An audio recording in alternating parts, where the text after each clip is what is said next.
셜록 홈즈, 범인은 둘이다.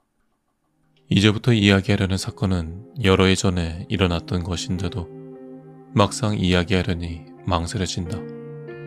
아무리 너그럽게 보아준다 하더라도 사실의 진상을 공표한다는 것은 오랫동안 엄두도 못 낼 일이었는데, 지금은 사건의 주인공이 인간의 법도로는 어쩔 수 없는 범인밖에 사람이 되었기 때문에 펜에 알맞은 제약만 더한다면 어떤 사람이고 피해주는 일 없이 사건의 전모를 이야기할 수 있을 것이다.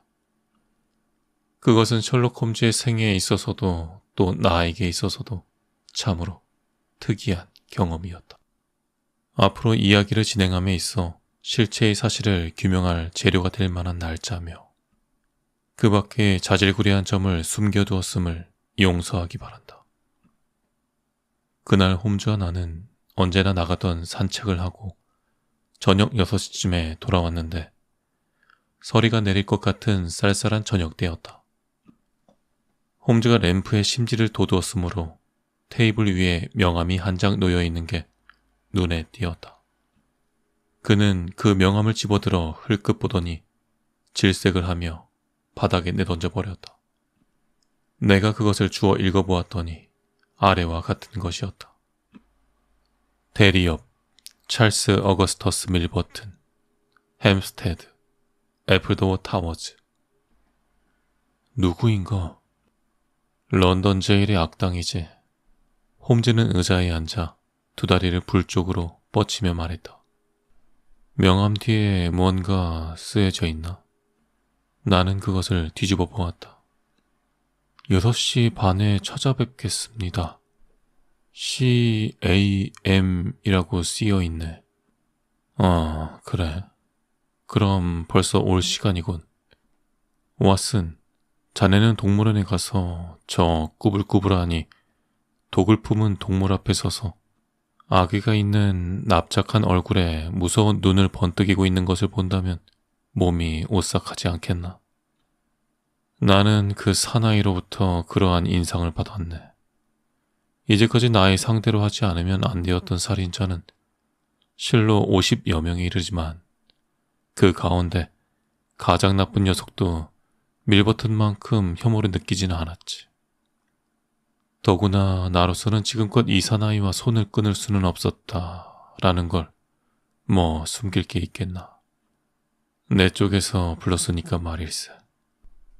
그건 그렇고 어떤 사나이인가? 이러고 저러고 할 것 없이 공갈의 왕자야. 밀버튼에게 꼬리를 잡힌 사나이는 여자라면 말할 것도 없지만 머리를 들래야 들 수 없게 되네. 싱글벙글 웃는 얼굴에 살살 어르는 목소리인데다가 무쇠 같은 심장으로 상대편을 짜고 또 쥐어짜서 빈털터리가 될 때까지 물고 늘어지는 거야. 이 방면에 있어서는 거의 천재인데 아마 견실한 장사를 했어도 꽤 성공했을 걸세. 그 수법이란 이런 거야. 먼저 돈이나 지위가 있는 사람을 난처하게 만들 만한 편지가 있다면 언제라도 비싸게 사겠다는 소문을 퍼뜨리네. 그러한 편지는 은혜를 모르는 집사나 하녀로부터 사는 일도 있고, 좋은 집안의 부인들이 마음 놓고 사귄 불량 신사로부터 입수하는 경우도 있지. 사는 솜씨도 대담한 데가 있어. 내가 알고 있는 바를 말하면 어떤 사람의 단 2줄뿐인 편지를 그 사람의 하인에게서 700파운드나 주고 샀는데 그 결과가 그 귀족 일가의 몰락을 가져왔네. 그러므로 사람들은 어떤 팔 것이 생기면 한 번은 반드시 밀버튼한테 가져온다네. 그 이름을 듣기만 해도 새파랗게 질리는 사람이 런던에는 몇백 명이나 있지. 언제 어떤 곳에서 이 사나이가 마수가 뻗쳐올 것인지 아무도 모르네. 왜냐하면 생활의 곤란을 받지 않을 만큼 넉넉한 재산도 있고 아주 영리해서 재료를 서둘러 금방 사용하는 일은 하지 않기 때문이지. 몇 년이고 약점을 쥐고 있다가 수확이 가장 많은 시기를 노려 내놓는 걸세. 나는 아까 그가 런던 제일의 악당이라고 말했는데 이미 어지간히 불룩해져 있는 지갑을 더욱 불룩하게 만들려고 제 멋대로 설치며 마음 내키는 대로, 그것도 정연하게 다른 사람이 정신을 괴롭히고 신경을 아프게 만드는 사나이와 발끈하여 동료를 때려눕히는 사나이는 도무지 비교가 되지 않지 않겠나. 홈즈가 이렇듯 강하게 자신의 감정을 곁들여가며 말하는 것은 드문 일이었다. 하지만 그 정도의 사나이라면 법률이 제재를 가할 수 있을 법한데. 물론 이치로는 그렇지만 실제 문제에선 그렇게 할 수가 없다네. 알기 쉽게 말해서 피해자인 부인만 하더라도 밀버튼을 몇 달째 감옥에 집어넣는 일은 어렵지 않지만, 풀려나오기가 무섭게 이번에는 자기 몸에 파멸이 반드시 닥쳐온다고 하면 이런 손해되는 일은 누가 하겠는가. 그러므로 모두 울며 겨자먹기가 되는 거라네. 다만 만일 그가 아무런 약점도 없는 사람을 공갈한다면 그때야말로 홍구멍을 내줄 수 있는데, 마치 악마처럼 교활해서 좀처럼 꼬리가 밟히지 않아. 그래서 이 투쟁에서는 뭔가 다른 방법을 찾을 수밖에 없는 걸세. 그런데 여기에는 못하러 오나? 어떤 고명한 처녀가 밀버튼에게 시달리다 못해 나에게 조치를 맡겨왔기 때문이네.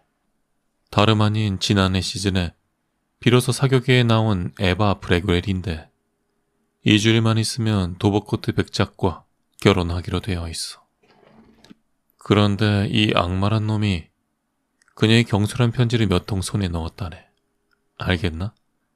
경솔 이상이 아무것도 아니네. 말하자면 시골의 젊은 가난뱅이 지주에게 써보낸 것에 지나지 않았지만 그래도 이번의 약혼을 깨트릴 만한 힘은 있지.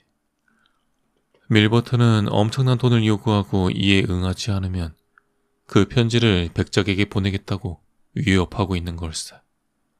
그래서 내가 대신 그와 만나 되도록 유리하게 합의를 보아달라는 부탁을 받은 걸세.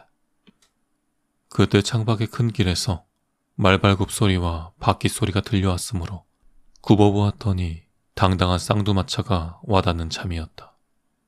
늠름한 발색 말에 둥글고 윤이 나는 엉덩이 언저리를 밝은 마차 옆등이 비추고 있었다.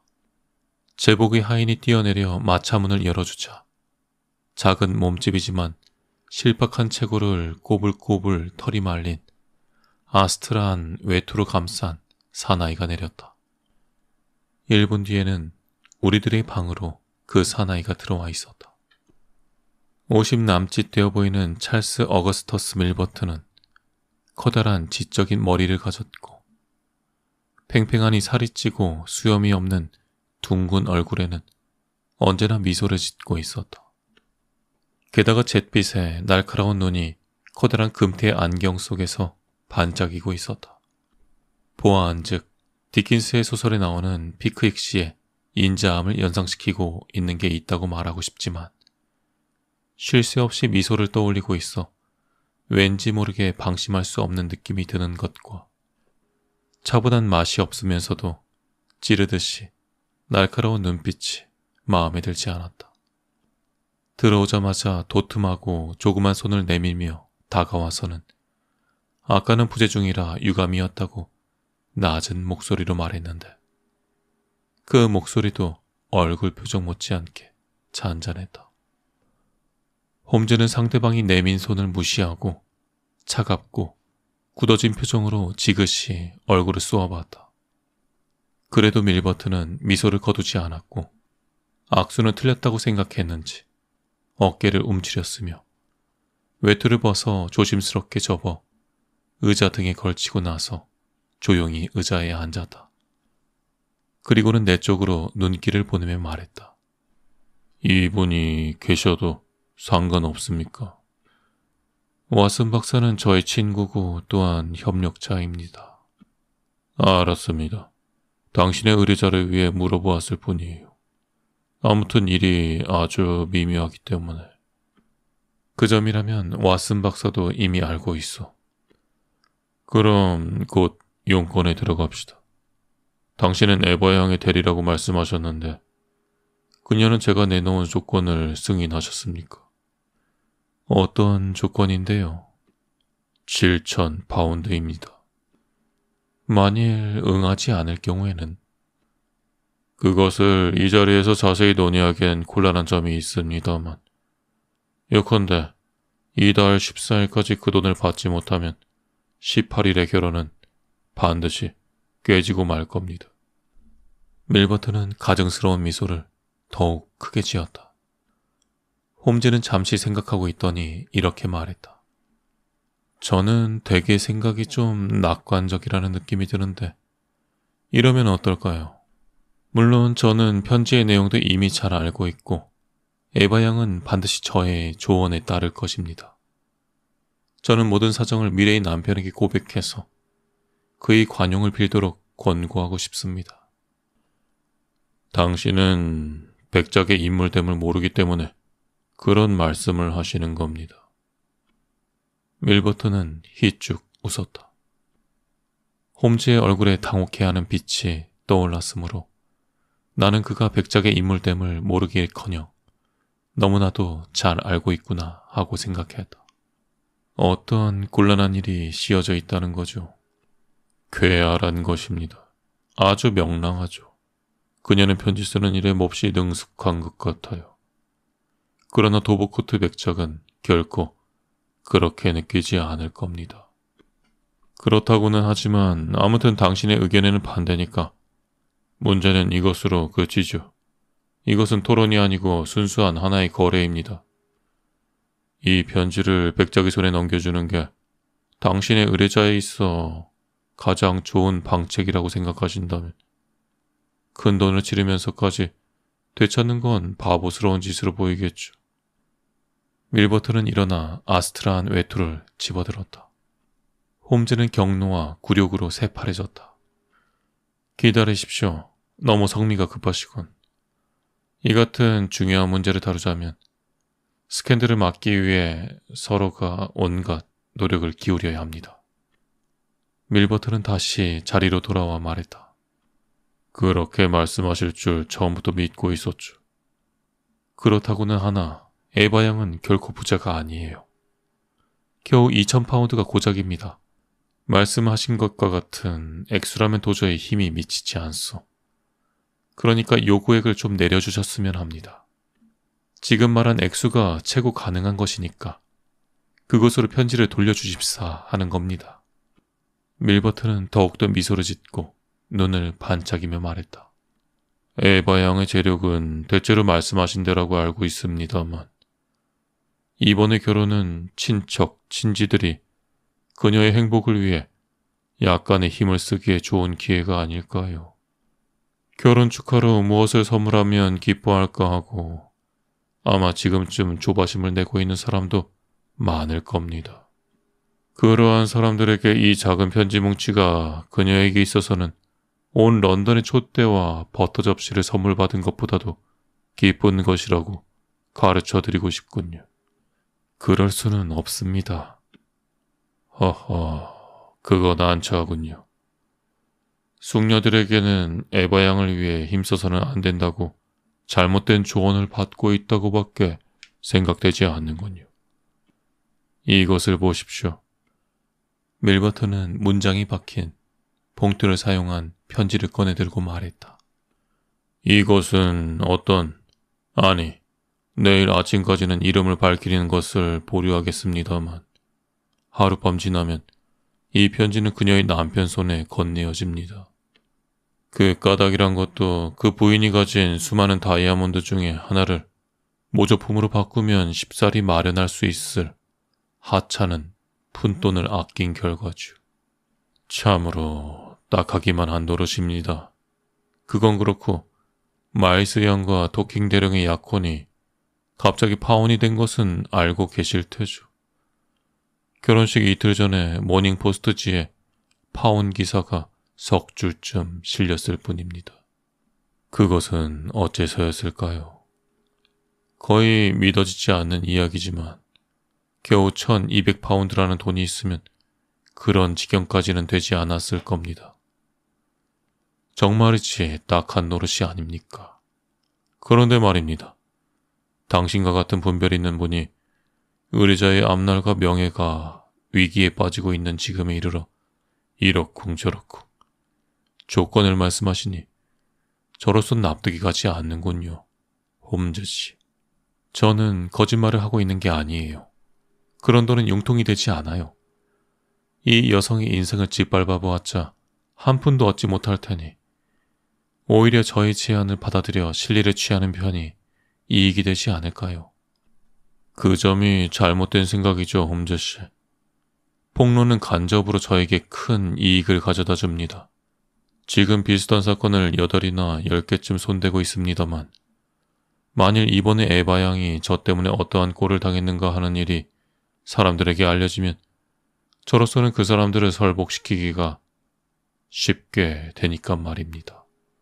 제 말 뜻 아시겠죠? 홈즈는 의자에서 벌떡 일어나며 말했다. 뒤로 돌아줄게, 왓슨. 이 사나이를 방에서 나가지 못하도록 하는 거야. 좋아, 됐어.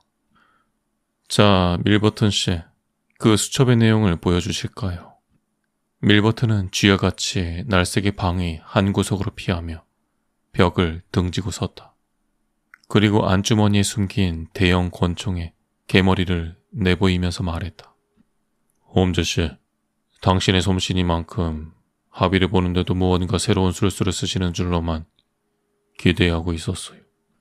그러나 그건 누구나 쓰는 낡은 수법입니다. 그런 수단에 넘어가지 않아요. 게다가 저는 빈틈없이 무정하고 있을 뿐만 아니라 법률이 언제라도 저희 편에 서서 도와준다는 자신감을 갖고 이 무기를 사용할 마음의 대비도 되어 있죠. 뿐더러 제가 편지를 수첩에 끼워넣고 가지고 있다고 생각하신다면 큰 잘못입니다. 저는 그런 바보짓은 않거든요. 그리고 오늘 밤은 이제부터 한두 사람 만날 사람이 있기 때문에 이걸로 신뢰하겠습니다. 햄스테드까지는 꽤나 머니까요. 그는 앞으로 나오더니 외투를 집어들고 권총을 한 손에 든 채 문 쪽으로 걸어갔다.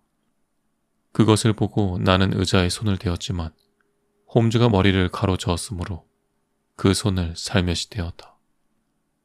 그동안에 밀버튼이란 녀석은 미소를 머금고서 머리를 숙이고는 눈을 번뜩이며 나가버리고 말았다. 잠시 있으려니까 마찬문을 닫는 소리가 탕 들리고 바퀴 소리가 멀어져 갔다. 홈즈는 바지 주머니에 두 손을 깊이 찔러넣고 난로 옆에 앉더니 턱을 가슴에 파묻고서 꼼짝도 하지 않은 채 새빨간 숯불을 뚫어지게 보고 있었다. 묵묵히 움직이지 않기를 30분, 가까스로 무언가 결심이 선 모양으로 힘있게 일어서서 침실로 들어갔는데 이윽고 나온 것을 보니 덥석나룻을 기른 젊고 멋쟁이인 노동자로 변장하고 있었다. 그는 램프로 도기 파이프에 불을 붙이더니 말했다. 왓슨, 잠깐 나갔다 오겠네. 그리고 계단을 내려가 밤의 어둠 속으로 모습을 감추었다. 그가 드디어 찰스 어거스터스 밀버튼에 대해서 도전의 첫 발을 내디뎠다는 것은 이걸로 알았지만 이 싸움이 그렇듯 기묘한 진전을 보이리라고는 꿈에도 생각하지 못했다. 그러고서 며칠 동안 홈즈는 늘 이 모습으로 드나들었고 행선지는 햄스테드가 틀림없으며 상당한 성과를 올리고 있음은 의심할 나이가 없었지만 과연 어떤 일을 하고 있는지는 나로서는 전혀 알 수가 없었다. 하지만 마침내 강한 바람이 불어대고 줄곧 창문을 덜거덕거리는 대폭풍이 일던 밤에 홈즈는 밖에서 돌아오더니 변장을 벗고 불 옆에 앉으며 그의 독특한 잔잔한 태도로 배를 움켜잡고 웃었다. 자네는 내가 결혼하고 싶어 한다고는 결코 생각하지 않을 테지, 왓슨? 생각하지 않고 말고 그런 나에게 약혼자가 생겼다고 하면 깜짝 놀랄 테지. 뭐라고? 그것은 상대는 밀버튼 내의 하녀라네. 정보가 필요했던 거야. 그렇긴 하나 약혼이라니 너무 깊이 들어간 거 아닌가? 부득이한 조치였다네. 먼저 경기가 좋은 연관공이 되었지. 이름은 에스콧이라고 한다네. 밤마다 그녀를 산책하러 데리고 나가서 말일세. 굉장히 수다를 떨었어. 주절주절 쉴 새 없이 입을 놀리면서 말이야. 그러나 덕분에 알고 싶었던 건 모두 알았네. 밀버튼의 집 안을 마치 손바닥 들여다보듯 환히 알게 되었어. 하지만 그 처녀가 가엾지 않은가? 알 수 없었어. 홈즈는 목을 움츠리고 말했다. 이렇듯 좋은 패가 나와 있을 때에는 온 힘을 다하여 그 패를 가져오지 않으면 안 되네. 조금이라도 틈을 보이게 무섭게 반격해오는 만만치 않은 상대와 싸우고 있다고 생각하니 후회는 없어. 아무튼 오늘 밤은 참 좋은 밤이야. 이런 날씨가 마음에 드나? 나의 계획에 안성맞춤이지. 왓슨, 오늘 밤 나는 밀버튼의 집으로 도둑질하러 들어갈 작정일세. 강한 결의 아래 천천히 잘라 말하는 홈즈의 선언에 나는 숨이 막힐 것만 같았고 온몸이 섬뜩했다. 밤의 번갯불로 굽어보는 산과 들이 은밀한 곳까지 순간적으로 떠올라오듯 이 같은 행동의 결과 찾아오리라고 생각되는 것. 탐색, 체포. 그리하여 오늘까지의 영예로운 반평생을 돌이킬 수 없는 실패와 굴욕 속에 장사 지내고 가증스러운 밀버튼 앞에 가엾은 모습을 드러내는 홈즈. 그러한 것이 눈앞에 아른거리는 느낌이었다. 부탁이니 홈즈, 제발 잘 생각해주길 바라네. 마음 놓게나. 이것은 온갖 일을 생각하고 나서 하는 결정일세. 나는 결코 경솔하게 행동하지 않네. 달리 방법이 있기만 하다면 이런 거칠고 위험한 수단은 택하지 않아. 그것보다도 먼저 문제를 잘 생각해보세. 이 수단이 법적으로 위반이라 할지라도 도의적으로 옳다는 걸 자네도 인정해주리라 생각하네. 밀버튼의 집에 침입하는 건 그 수첩을 강제로 빼앗기 위해서야. 그러기 위해서 자네도 의자를 쳐들어 나에게 힘을 빌려주려고 하지 않았는가.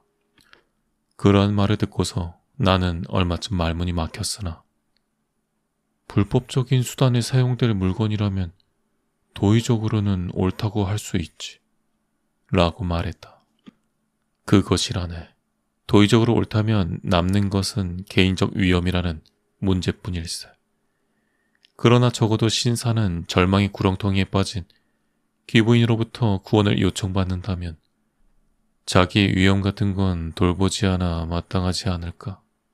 그 때문에 이번에는 자네의 입장이 위태로워지네. 내가 말하는 위험에는 그것도 포함되어 있는 걸세. 달리 편지를 되찾을 방법은 없어. 에바 양은 돈을 갖고 있지 않을 뿐더러 모든 것을 고백하고 의지할 만한 사람도 없네. 유예 기간은 내일로부터 끝이 나므로 오늘 밤 안으로 편지를 손안에 넣지 못한다면 그 악당놈이 말한 대로 이행하여 그녀를 파멸시키고 말게 될 것에. 그러므로 나로서는 부탁받은 보람도 없이 그녀를 저버리고 말 것인가, 아니면 최후의 조커를 사용하느냐 하는 것이 되지. 사실 이것은 왓슨, 밀버튼과 나와의 결투나 다름없네. 자네도 보고 있었다시피 처음에는 녀석에게 한 대 얻어맞았지만 나는 자존심과 명예를 걸고라도 반드시 거꾸로 뜨릴 때까지 싸우겠네. 아무래도 마음이 내키지 않지만 할 수 없겠지. 언제 출발하나? 자네는 오지 않아도 좋아. 그렇다면 자네도 보내지 않겠소.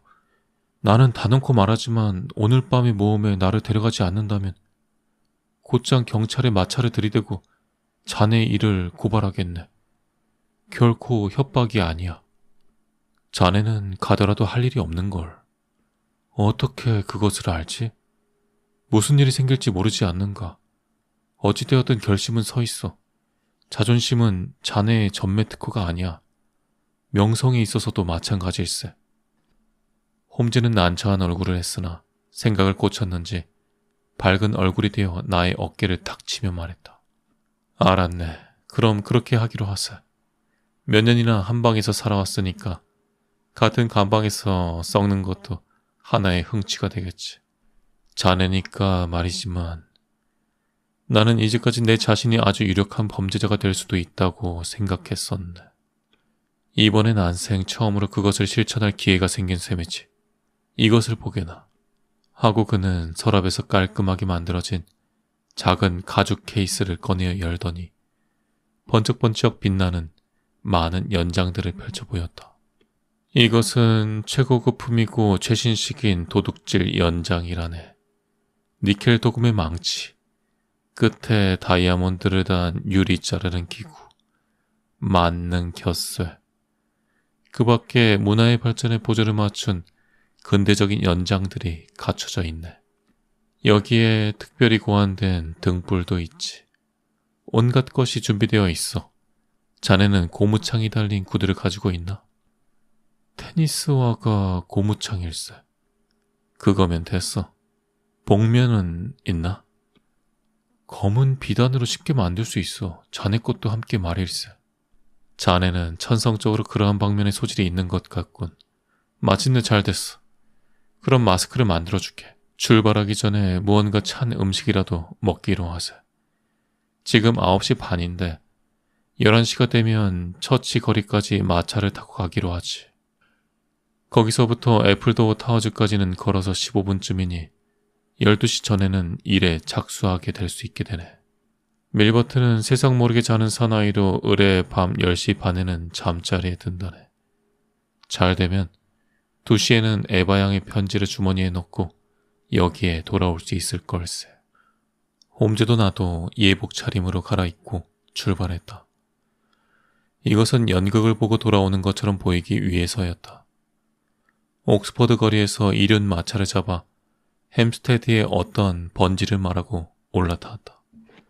목적한 장소에 닿자 마차에서 내렸는데 날씨가 춥고 살을 애는 듯한 바람이 불었으므로 외투 깃을 세우고 히드를 따라 걸어갔다. 꽤 신중하게 할 필요가 있어.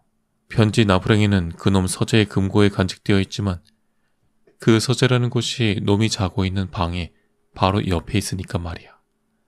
하지만 그 반면 밀버트는 아무런 불편 없이 자유롭게 사는 작은 몸집에 실팍한 사나이에게 곧잘 잊기 쉬운 수면 과다증이 있네. 밀버트는 비서를 하나 고용하고 있는데 그는 의무에 아주 충실해서 낮에는 종일토록 서재에서 한 발짝도 나오지 않는다고 하네. 그러므로 이렇게 밤을 택한 걸세. 그리고 놈은 개를 한 마리 기르고 있어. 이것이 뜰에서 서성거리고 있네. 요 이틀 밤 계속해서 나는 밤늦게 아가더를 만나러 갔는데 그 때문에 아가더는 내가 자유롭게 드나들 수 있도록 개를 메어주었네. 이 집이 바로 그 집이야. 이 독립적인 큰 집이 문을 들어서면 오른쪽에 있는 월계수 덤불 속으로 들어가세. 거기서 마스크를 하는 게 좋겠지. 보게나 어느 창문이고 불빛은 보이지 않잖나. 만사 안성맞춤이야. 검은 비단 복면으로 얼굴을 가리자 꺼려야 할 밤도둑 모습으로 바뀐 우리들은 어둡고 조용하기만 한 건물 쪽으로 다가갔다. 건물의 한쪽에는 타일을 붙인 베란다 같은 것이 있고 그 안쪽에 몇 개의 창문과 2개의 문이 보였다. 저것이 밀버튼의 침실이야. 홈즈가 속삭였다. 이 문의 안이 바로 서재이므로 여기로 들어가는 게 가장 좋지만 쇠를 채운 데다가 볼트까지 끼워놓고 있어서 열려고 하면 상당한 소리를 내게 되네. 이쪽으로 오게. 여기에 온실이 있고 객실로 이어져 있다네. 온실 입구에도 쇠가 채워져 있었으나 홈즈는 유리를 둥글게 잘라내고 손을 집어넣어 간단히 열었다. 그리하여 안으로 들어가자 서둘러 문을 닫았는데 이로써 우리는 법률적으로 훌령히 죄인이 된 셈이었다. 홈즈는 나를 잡고 거침없이 나아갔다. 나는 나무의 작은 가지에 얼굴이 스쳤지만 홈즈는 어둠 속에서도 물체가 보이는 특수한 능력을 여러 해에 걸친 쉴 새 없는 노력으로 습득해 실천하고 있었다. 한 손으로 나의 손을 잡은 채 그는 문을 열고 안으로 들어갔다. 꽤 큰 방인 듯했다. 누군가가 조금 전까지 시가를 피운 듯 향기가 떠돌고 있었다. 반쯤 손으로 더듬어가며 가구 사이를 빠져나가 그는 제2의 문을 열었다. 그곳으로 들어가자 홈즈는 비로소 나의 손을 놓아주고는 문을 조용히 닫았다. 손을 뻗쳐보았더니 벽에 의류가 몇 가지 걸려있는 것 같았으며 이곳이 복도라는 걸 알았다. 복도를 조금 걸어가자 홈즈는 오른쪽의 문을 아주 살며시 열었다. 그 순간 무언가 우리들을 향하여 뛰쳐나왔으므로 나는 움찔했지만 고양이라는 걸 알고는 그만 웃음을 터뜨릴 뻔했다. 그 방에는 난로가 아직도 불타고 있고 역시 담배 연기가 끼어 있었다. 홈즈는 살금살금 들어가더니 내가 들어오기를 기다렸다가 살며시 문을 닫았다. 여기는 밀버튼의 서재였다. 맞은편 벽에 휘장이 드리워져 있는 게 침실의 입구이리라. 난로는 아직도 잘 타고 있어서 그 때문에 방 안은 어슴푸레하니 밝았다. 입구 가까이에 전등 스위치가 반짝이고 있었는데 전등을 켜도 위험은 없다 할지라도 그럴 필요는 없었다. 벽난로 옆에 무거운 휘장이 늘어뜨려져 있는 곳은 밖에서 보이던 창으로 되어 있는 모양으로 반대쪽에는 베란다로 나가는 문이 있었다. 서재의 중앙에는 책상이 자리 잡고 그 앞에 번들거리는 붉은 가죽 회전 의자가 놓여 있었다.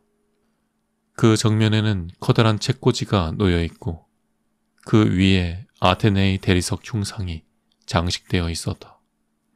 이 책꽂이 옆에 키가 큰 녹색 금고가 있고 잘 닦인 노쇠 손잡이가 난로 불빛을 받아 번뜩이고 있었다. 홈즈는 발소리를 죽이고 금고에 다가가 지그시 들여다보다가 이번에는 침실의 입구인 문 앞에 가더니 고개를 갸웃하며 귀를 기울였다. 침실에서는 아무 소리도 들려오지 않았다. 그동안에 나는 물러갈 때 출구로서 베란다 문을 확보해 두는 편이 현명하다고 생각하여 문을 살펴보았다. 그런데 놀랍게도 새도 채워져 있지 않고 볼트도 끼워져 있지 않았다. 나는 살며시 홈즈의 팔에 손을 걸치고 그것을 알렸다. 그러자 그는 마스크를 한 얼굴을 그리로 향하고 멈칫 놀라는 것 같았다. 그도 뜻밖이었던 게 분명하다. 이상하다. 곡절을 모르겠어. 홈즈는 나의 귀에 입을 대고 속삭였다. 그러나 지금은 한시도 낭비할 수 없지. 내가 할 일이 있나? 저 문에 서 있다가 누군가 오는 것 같거든 볼트를 끼우도록 하게. 우리들은 지금 들어온 곳으로 달아났어. 또 저쪽 문에서 누군가 들어온다면 일이 끝났으면 베란다로 달아나고 아직 진행 중이면 창문의 휘장 뒤에 숨기로 하세.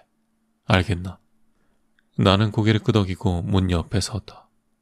처음에 있었던 공포감은 사라지고 법의 반역자가 아닌 수호자였을 때 맛보았던 것보다도 훨씬 큰 환희로 으슬으슬 떨리는 기분이었다. 우리들 사명의 숭고함, 자기를 희생시키는 기사도 정신에 대한 자각, 상대편 성격의 저열함 등이 있으므로 그날 밤 모험의 스포츠적인 감회가 한결 높기만 했다. 좋지 않은 짓을 하고 있다는 관념 같은 것은 조금도 없었고 그 위험 속에 있으면서 가슴이 설렐 만큼 흥겨워했던 것이다. 나는 감탄의 눈초리로 세밀한 수술을 하는 외과 의사와도 같은 침착함과 과학적 정확성으로 연장 케이스를 열고 공구를 택하고 있는 홈즈를 지켜보았다.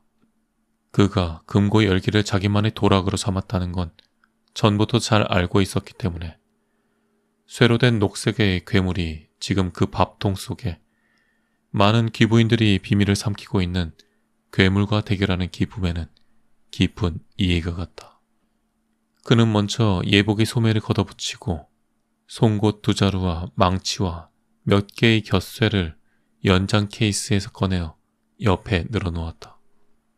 나는 중앙의 문간에 서서 만일에 대비하여 양쪽 문을 방심하지 않고 지켜보았다.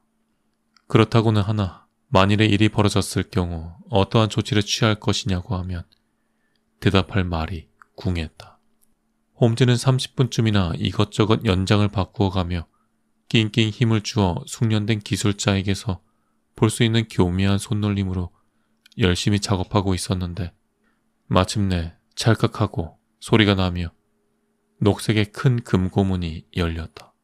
들여다보니 안에는 많은 서류가 일일이 끈에 묶이고 봉지에 넣어져 겉에 제목이 씌어진 채 보관되어 있었다. 홈즈는 그 가운데 하나를 손에 집어들었으나 반짝반짝하는 불빛으로 겉봉의 글씨를 읽을 수 없었으므로 등을 꺼냈다. 옆방에서 밀버튼이 자고 있으므로 전등 스위치를 켤 수는 없었기 때문이었다. 그때 그는 멈칫 손을 멈추고 잠시 귀를 기울이고 있더니 얼른 금고문을 닫았다. 그리고 외투를 손에 걸치고서 연장들을 주머니에 쑤셔 넣은 다음 나에게 신호를 하고 창문의 휘장 뒤로 뛰어들었다. 휘장 뒤로 뛰어들고 나서야 비로소 나는 귀가 밝은 홈즈가 무엇에 놀랐었는지 알게 되었다. 어딘가 집안에서 소리가 나고 있는 것이다. 먼 저쪽에서 쾅 하고 문을 닫는 소리가 나왔다. 뒤이어 울려서 똑똑치 않은 말소리가 들려오고 그대로 무거운 발소리가 다가왔다.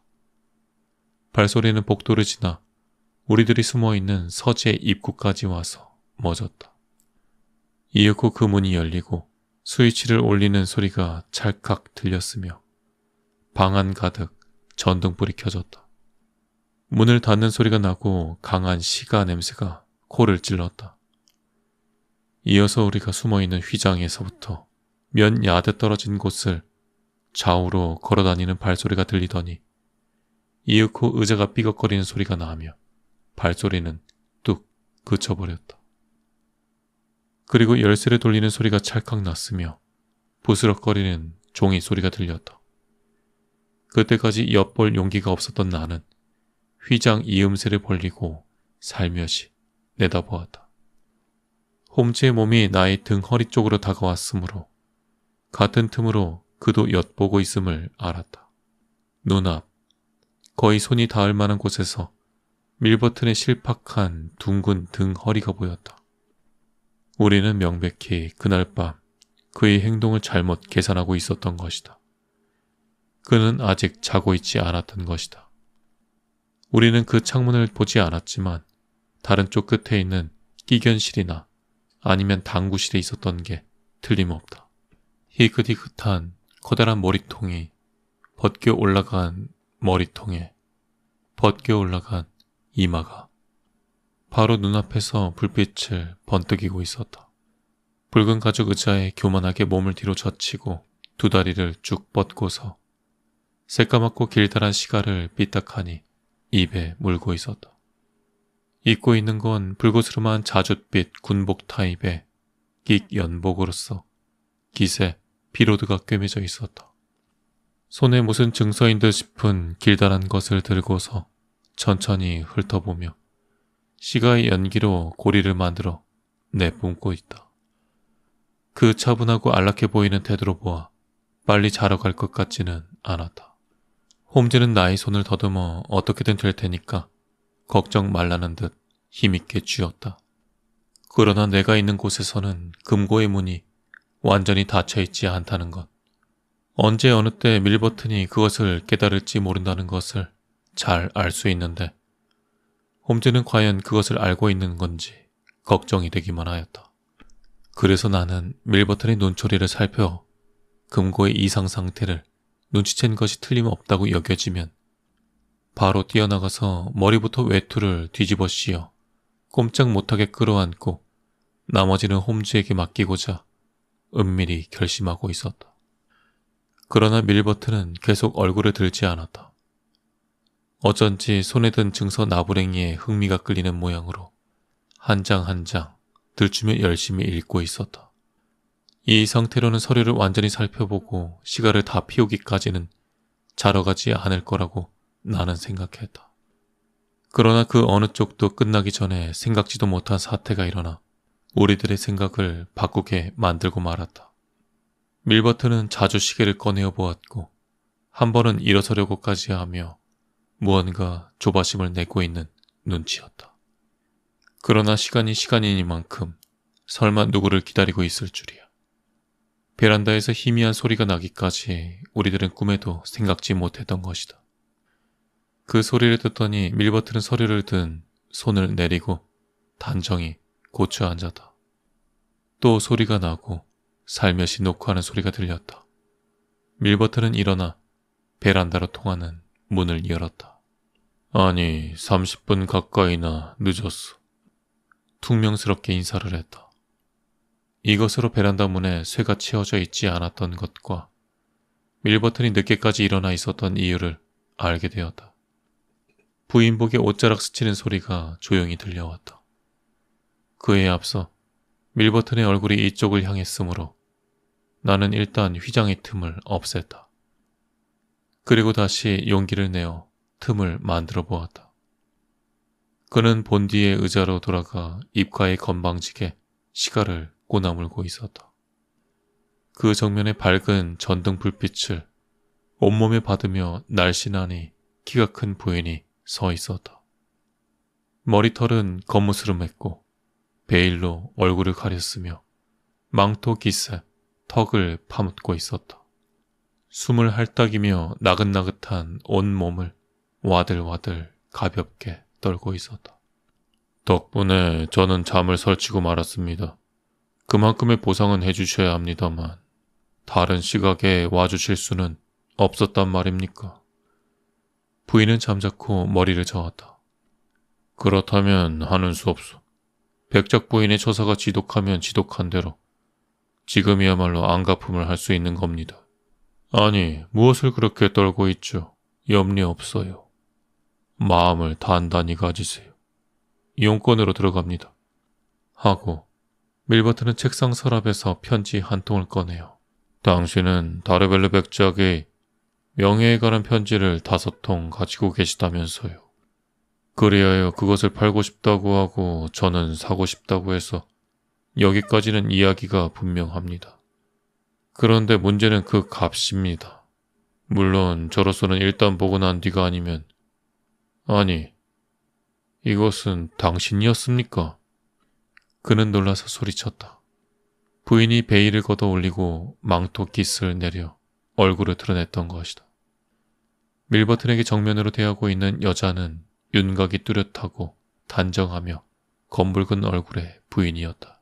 오뚝한 코, 새까만 눈썹 아래로 2개의 눈이 날카롭게 번뜩이고 입술을 꼭 담은 입가에는 폭풍을 간직한 미소마저 떠올리고 있다. 네, 저예요. 당신 때문에 신세를 망친 여자죠. 밀버튼은 웃었다. 그러나 불안과 공포 때문에 경련이 있는 듯한 웃음소리밖에 나오지 않았다. 끈질긴 분이군요. 저라고 좋아서 이렇게 하고 있는 건 아닙니다. 그러나 남자는 누구나 직업을 갖고 있으니까요. 그건 그렇고 어떻게 해야 마음에 드신다는 겁니까? 저로서는 당신의 재력 범위 안에서 값을 매겼던 겁니다. 그렇건만 당신은 지불하기 싫다고 하셨죠. 그래서 당신은 남편에게 편지를 넘겨주었습니다. 그리하여 남편은 당신은 그분의 신발에 끈조차 맬 자격도 없어요. 그런 남편인데 실망한 나머지 이 세상을 떠났어요. 그 마지막 밤에 제가 저 문으로 들어와서 당신에게 애원하며 자비를 베풀어 달라고 한 것을 설마 잊지는 않으셨을 테죠. 그때 당신은 모든 걸 일소에 붙이고 말았습니다. 같은 웃음을 지금도 웃고 싶을 테지만 입술이 꿈틀꿈틀할 뿐인 것은 꽤나 마음이 겁나서이겠죠. 그래요. 당신은 제가 설마 2번 다시 여기에 올 줄은 몰랐을 거예요. 하지만 그날 밤의 경험이 어떻게 하면 당신과 단둘이 만날 수 있는지를 가르쳐 주었습니다. 이봐요, 찰스 밀버튼 씨. 뭐라고 말씀 좀 해보시는 게 어때요? 당신 같은 사람에게 협박당하다니 될 법이나 하겠어. 밀버튼은 일어나며 사람을 부르기만 하면 아무 일도 아닙니다. 하인이 달려면 당신을 붙잡도록 하면 되는 거요. 그러나 스스로 불러들인 일이라고는 하나 당신의 화도 모르는 바는 아니요. 아무 말도 하지 않을 테니까 어서 썩 돌아가 주세요. 부인은 한 손을 가슴에 깊이 넣은 채 입 언저리에 으스스 무서운 느낌이 드는 미소를 띠고 있었다. 두 번 다시 당신 따위에게 어느 누구도 신세를 망치도록 하지 않겠어요. 가슴을 괴롭히고 고뇌케 만들지 못하게 하겠어요. 이 세상에 해독을 끼치는 자를 제가 없애주는 거예요. 각오를 해요. 개 같으니. 그녀는 가슴 속에서 꺼낸 작은 권총을 밀버튼의 가슴에서부터 2피트 떨어진 곳에서 연거푸 쏘아댔다. 밀버튼은 순간적으로 뒷걸음질 쳤지만 그대로 책상에 엎어져 심하게 콜록거리며 괴로워했다. 서류가 마구 흩어졌다. 그리하여 비지적거리며 일단 일어섰지만 다시 한 방 얻어맞고서 와락 바닥에 쓰러졌으며 더 이상 움직이지 못하게 되었다. 그녀는 그 광경을 꼼짝 않고 굽어보고 있더니 발을 들어 벌렁 젖혀진 얼굴을 구두로 짓이겼다. 그리고는 다시 거동을 살폈지만 밀버튼은 움직이지도 않고 신음소리를 내지 않았다. 그때 버석버석 소리가 나며 밤바람이 따뜻한 방 안으로 쏴 하고 흘러드는 것을 나는 느꼈다. 복수자가 가버린 것이다. 말렸다 하더라도 밀버튼의 운명은 막을 수 없었을 테지만 저항할 힘도 없고 달아나지도 못하는 밀버튼의 몸에 한 방, 또 한 방 권총의 총알이 쏟아지는 것을 보고서 나는 그만 뛰어나가려고 했으나 냉정한 홈즈의 손에 손목이 꽉 잡혔다. 그 강하게 제지하는 압력 속에 나는 그의 마음을 곧 이해했다. 이것은 우리들이 알 일이 아닌 것이다. 한낱 악당에게 정의의 제재가 내려진 것뿐이다. 우리들에게는 우리들대로의 임무가 있다. 최상의 목적을 잃어서는 안 된다. 홈즈는 여자가 가버리자마자 재빨리 뛰어나가 복도의 입구로 발소리를 죽이며 급히 가서 문에 쇠를 치었다. 거의 동시에 어딘가 집안에서 사람 소리가 들리고 누군가가 이리로 달려왔다. 총소리에 잠이 깬 것이다. 홈즈는 조금도 당황하지 않고 금고에 다가가서 두 팔의 서류를 한아름 안고 와 난로 속에 던졌다. 한 번, 두 번, 금고 속이 텅 비도록 그것을 계속했다. 누군가가 복도의 문 손잡이를 달그락거리며 연거푸 심하게 두들기기 시작했다. 홈즈는 재빨리 주위를 둘러보고 밀버튼에게 있어 죽음의 앞잡이가 된 서류가 피로 얼룩져서 책상 위에 남아있는 것을 보자 서류가 불타고 있는 난로 속에 그것도 던져 넣었다. 그러고 나서 홈즈는 베란다의 문 안쪽에 끼워져 있었던 열쇠를 뽑아 나를 밀어내듯이 하며 밖으로 나가더니 문을 닫고 밖에서 열쇠를 잠갔다. 왓슨, 이쪽으로 오게. 이쪽 담은 쉽게 넘어갈 수 있네. 경보가 이렇듯 빨리 전달되었는지 정말 뜻밖의 일이었다. 뒤돌아보았더니 큰 집 안은 어느 창문이고 밝게 불이 켜져 있었다. 정문은 열어젖히고 사람 그림자가 문 쪽으로 달려가는 모습이 보이고 뜰 안은 사람들로 꽉 찼다. 우리가 베란다에서 뛰어나오는 것을 발견한 것이 틀림없다. 뒤쫓아오는 녀석이 하나 있었다. 그러나 홈즈는 지리를 환히 알고 있는 듯 작은 나무 사이를 누비며 뛰었다. 나도 뒤떨어지지 않으려고 한사코 그 뒤를 따랐다. 추적자의 선두는 숨을 헐떡이며 육박해왔다. 6피트나 되는 담이 앞길을 가로막고 있었다. 홈즈는 달려들어 훌쩍 뛰어넘었다. 나도 이어서 그것을 따라했지만 아래에서 한 손이 발목을 붙잡았다. 나는 이내 차버리고 꼭대기에 유리 조각을 심어놓은 그 담을 뛰어넘었다. 엎어지다시피 떨어진 곳은 풀밭이었으나 홈즈가 곧 부축해 일으켜 주었다. 그리하여 우리는 햄스터드 히드의 넓은 벌판을 뛰어갔다. 2마일쯤 정신없이 달렸을까. 홈즈는 겨우 걸음을 멈추고 가만히 귀를 기울였다. 아무도 쫓아오는 기척이 없었다. 용케 부딪힌 모양이다. 이 대활약을 한 이튿날 검소한 거실에서 식후에 파이프 담배를 즐기고 있는 곳에 경시청의 레스트레이드가 매우 찌푸린 얼굴로 찾아왔다. 홈즈 씨, 그리고 왓슨 씨, 안녕하십니까? 몹시 바쁘십니까? 이야기를 들을 수 있는 시간은 됩니다. 어젯밤 햄스테드에서 큰 사건이 있었어요. 별로 바쁘시지 않다면 협력을 부탁드리고자 찾아온 겁니다. 햄스테드에서라고요? 어떤 사건입니까? 살인입니다. 그것도 아주 극적이고 색다른 사건이죠. 당신이라면 틀림없이 매우 흥미를 가질 것이라 생각합니다. 죄송하지만 애플도어까지 가서 의견을 들려주셨으면 합니다. 이것은 여느 살인사건이 아닙니다. 이 밀버튼이란 사나이는 제가 전부터 눈독을 들이고 있었는데 여기서만 하는 말이지만 아주 나쁜 놈이에요. 여러 가지 서류를 가지고 그것을 미끼 삼아 공갈을 하고 있었던 모양인데 범인들은 그 서류를 모두 태우고 말았습니다. 그리고 감나가는 것은 무엇 하나 없어지지 않은 것으로 보아 범인들은 상당한 지위에 있는 인물로서 비밀의 폭로를 막는 것만이 목적이 아니었나 생각됩니다. 범인들이라 하면 한 사람이 아니었겠군요. 범인은 두 사람이었어요. 조금만 일렀다면 현장에서 잡을 뻔했죠. 하지만 발자국이나 인상은 알고 있습니다. 90% 그 선에서 체포되리라 생각합니다. 한 사람은 꽤나 날랜 녀석이었지만 또 한 사람은 정원사가 붙잡았었는데 격투를 벌이다가 놓치고 말았답니다. 이놈은 중간 키에다 실팍한 체격으로 네모진 턱에 목덜미가 굵고 수염이 났으며 마스크를 하고 있었습니다. 그것만으로는 막연하지 않습니까? 그렇군. 왓슨 같은 녀석이라 할 수 있겠군요. 경감은 몹시 재밌어하며 참으로 왓슨 씨 그대로입니다. 라고 말했다. 모처럼이지만 레스트레이드 씨, 이 일은 도와드릴 수가 없어요. 왜냐하면 이 밀버튼이라는 사나이를 저는 잘 알고 있기 때문입니다.